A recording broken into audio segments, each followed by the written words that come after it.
Isang mapagpalang araw po sa ating lahat.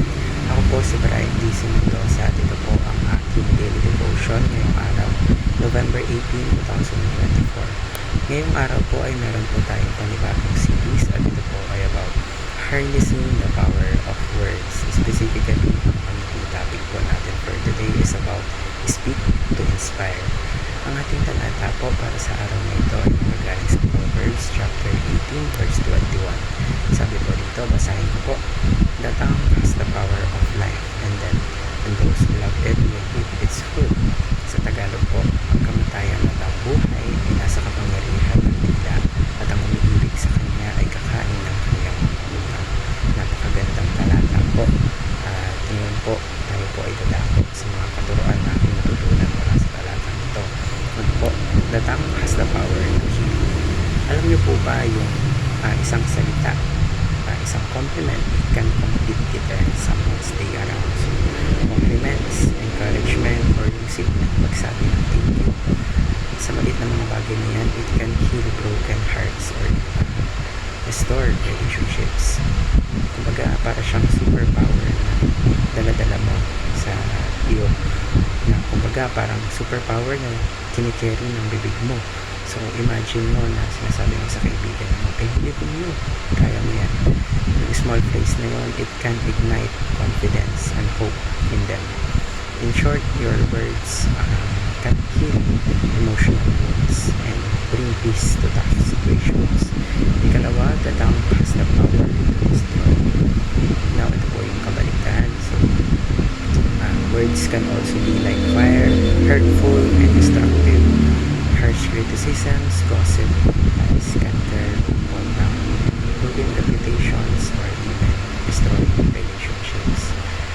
Narinig niyo na po ba minsan or dati sa mga buhay nyo na may mga nagsabi sa inyo ng hurtful words and it stayed in your heart, in your head for days or even weeks, months, years? Kasi ako, meron po akong bagay before na narinig talaga namang nakasakit sa akin na even years after years is naalala ko pa rin. But don't get me wrong, wala na sa akin yung mga bagay na yun, napatawad ko na po sila, pero syempre hindi natin maikailan na kahit napatawad na natin sila, there are times na talagang hindi mo malilimutan yung mga bagay na sinabi nila. But yun, it is why we need to be cautious about what comes out of our mouths, kasi napaka-destructive ng mga salita, napaka-powerful ng mga bawat salita na binibigkas natin. So dapat mag-ingat po tayo palagi.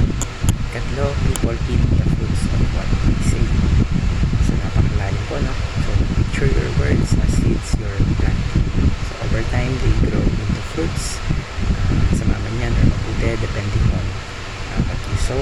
Positive words can bring joy and blessings into your life. While kapag negative naman, it can bring trouble. So simple, what you speak often reflects what you experience. So paano po natin ma-apply itong tatlong katuruan nito? Ngayon po tayo po dadako sa ating application. So una po, choose your words wisely. Kasi yung mga salita po natin, meron po yung bigat. So pause before you speak and tanungin mo muna yung sarili mo, maganda ba itong sasabihin ko, hindi ba makakasakit, is this true, is this necessary? Ikalawa, always speak Christianly. So, let your words reflect kindness, grace, and love the way Jesus taught us.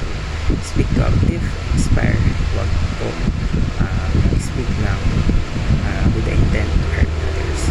Ikatlo, plant seeds of inspiration.